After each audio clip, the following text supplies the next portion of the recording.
Assalamu alaikum wa rahmatullahi wa barakatu. Wannan saƙon barka da sallah ne, ba ga kowa ba sai zuwa ga jami'an tsaronmu masu albarka. Jinjina da ban girma zuwa ga shugabannin sojojin mutum daga lamba ta farko, General Darme, har zuwa ga kurtu ko kuma soja ma wanda aka ɗauke shi yau ko gobe, wanda aka ɗauke shi a matsayin jami'in tsaro a ƙasarmu. To wannan barka da sallah ne da jinjina ta ban girma zuwa ga dukkan jami'an tsaronmu na ƙasarmu. Ina so ku min share, ku tura min wannan saƙo nawa domin ya isa ga kunnuwan waɗannan bayan Allah. Mutane mazaje jajirtattu wanda suka yi tsaye domin samun ƙasarmu zaman lafiya da kwanciyar hankali. Wannan saƙon gaisuwa na barka da sallah zuwa ga waɗanda ba su san ma ana yin sallar idi ba. Bayan Allah suna cikin dashi, bayan Allah suna cikin inda baka taɓa tsammani ba. Kana nan tare da matarka, maciji, kunama, aljanu, babu ko ina za su je su kwanta. Ba maganan bacci, wasu tsaye wasu kwance, wasu su huta wasu su zauna, wasu su tashi, wasu rayuwa irin wadda ta soje. Bawan Allah, idan kai bakinka bai iya faɗin alheri ba akan soji, to bai kamata a ce bakinka yana da abin da zai suka soji da shi ba.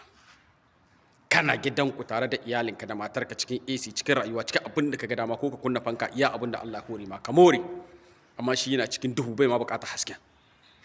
Wai kai kake da bakin maganin za ka yi kiriken soji.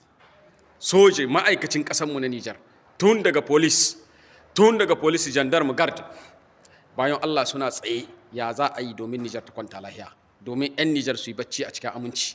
Amma ku kuke da bakunan da 'yan Nijar daga cikin lalatattunmu wasu suke da bakin magana wai akan ma'aikatan tsaron ƙasarmu. Ka duba faɗin ƙasarka, ka yi mata rawani ka kalla ka gani, ka zuba idon ka gani, ko da 'yan Nijar za ka sa gaba ɗaya su riƙe hannuwa su zagaye Nijar, za mu iya game ƙasanmu ne? Ba mu da yawan da za mu riƙe hannunmu mu zagaye ƙasanmu mu ce kowa ba zai shigo ba. Amma a hakan suke irwa su yi tsaki, duk wani azzalumin da ɗauko wata masifa domin tun karo ƙasanmu sai kaga sun yi nasara kan shi. Ya Allah, wannan bayan Allah, Allah muna roƙonka dan ka isa, dan kai ɗin Allah ne kuma kai za mu yi tawassali. Domin kai ɗin mahalicinmu ne, mahalicin waɗannan bayun naka da suka amince suka ce za su ba da rayuwarsu, sadaukar da kawunansu da duk wani jin daɗinsu da duniya domin ba da tsaro wa ƙasarmu. To Ubangiji Allah kai ne mahalicci. Allah abu na farko da muke roƙon kai musu kyauta aljanna. Allah ka sa suna cikin bayunka da ka ‘yanta a cikin wannan shekara, ka ba su kyauta na gogewar zunubi na shekara da shekara mai zuwa. Allah ka sa wa'annan bayun naka da suke tsaye domin samun kwanciyar hankalinmu, Allah ka sa suna cikin bayunka da kai musu rahama ta aljanna firdausi. Ku kuma munafukai ga taku. Munafuki na farko, ɗan ƙarami daga cikin munafukai shine wanda idan aka kai hari ba zai ce komi ba, amma garin shi zai ji daɗi tunda ba gwamnatin su bace ta siyasa, an kai hari an kashe sojoji, ba zai ce komi ba. Da wanda zai buɗe baki ya nuna farin cikin shi, da wanda zai zo ya rubuta a shafinsa na duniya ya nuna cewa an kashe sojan Nijar kaza, an yi kaza, an yi kaza. Wannan su ne ƙananan munafukai. Da waɗanda suke finance, da waɗanda su ne suke ba da tsara yadda za a yi ta'addanci a Nijar. Ya hayyu, ya qayyum, ya jaljalal wal ikram, ya rabbi, ya Allah, kai da sunanka Allah, kai kadai, kai karan kanka, kai Allah mahalicin namu, da kai muke tawassali, ba mu tawassali da kowa ba, da komi ba za mu yi tawassali ba, amma mun yi tawassali da alhayyu alqayyum.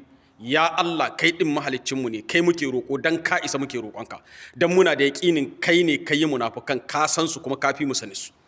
Ka san su ya Allah, kai ne ka san su Allah, tun daga sama sai kasa Allah ka karya su a gadon baya. Ubangiji Allah ka baiwa sojojinmu nasara su dinga taka munafukai da ƙawahuwansu, su sa wa'annan ronjiskin su taka munafuki bakin shi cike da ƙasa sun kashe shi.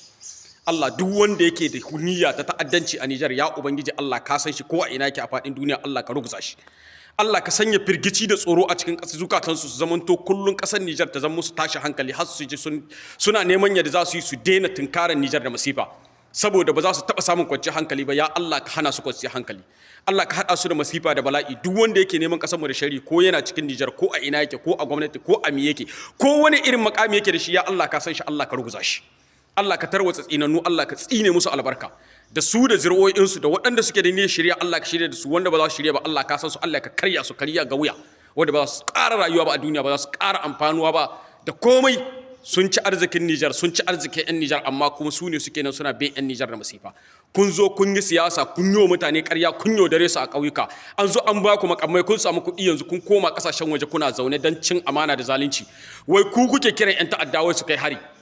To muna kira ga gwamnatinmu, yanki wanga na sukukutan kominkin sukukutan da dogon kirya filingi a balak ya Allah muna roƙonku sojojinmu masu albarka shugabanninmu ku tausaya ma bayan Allah da suke cikin halin kakani kai a tura sojoji a cikin yankunan nan su zamo na dindindin na a wannan yanki domin bayan Allah su samu su yi noma domin mu ɗan arewa mu muke da masaniya idan waɗannan bayan Allah ba su yi noma ba ga shekara domin muka san halin da ƙasar arewa take shiga muna kira ga gwamnati ta taimaka wannan daɗi da talaka suke cikin shi na sauƙin abinci to a taimaki bayan Allah waɗanda su ba noman rani ne aikin su ba noman damana ne a taimaka a zuba musu ma'aikata a cikin dazukan nan domin bayan Allah su samu su yi noma domin mun samu sakonni na al'umma kuma in kuna saurare duk abin da mutanen mu suke faɗi ga WhatsApp kuna ji mun san kuna sauraron mu to ku Assalamu alaikum wa rahmatullahi ta'ala wa barakatuhu da fatan kowa ya wani cikin ƙoshin lafiya.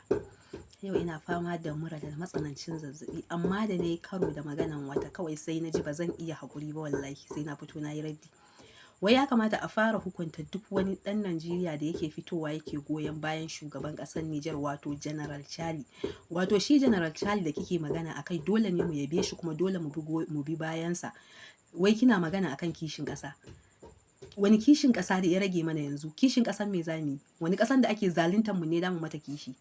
Domin mun koma kishin General Chali yanzu.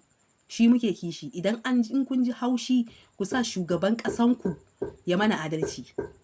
In kun ji haushi ku sa shugaba Tinubu ya fara mana adalci sai mu yabe shi mu ma. Sai mu daina yaban shugaban ƙasar Nijar.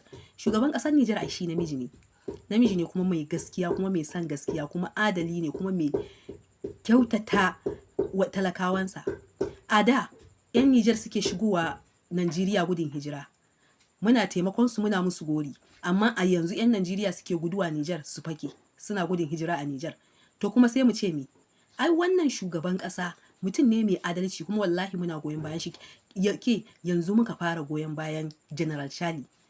Muna kuma goyon bayan shi kuma Allah ya kare shi da duk sharrin masharranci. Allah ya tsare shi, Allah ya tsare gaban shi da bayan shi kuma Allah ya kawo mana irin shi a ƙasar mu wanda zai canja mu ma ya canja mana waɗannan gurɓatattun shugabannin ƙasan har da ku irin ku gurɓatattu mun faɗa yanzu muka fara yabonsa ba jinjina General Chali muna bayan ka wallahi 100%. A nan ko taimako kuka tashi nema a ƙasar nan a Najeriya na imani da Allah idan kuka baza a TikTok su waye suka fi taimaka wallahi 'yan Nijar mafi yawancin su suke taimaka saboda me sun samu shugaba na gari suna walwala iya san ransu. Akwai wanda ya kai ku neman taimako?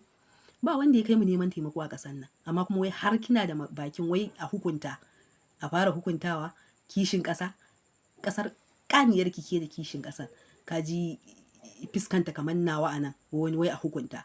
To ku gaya masa ya adalci sai mu daina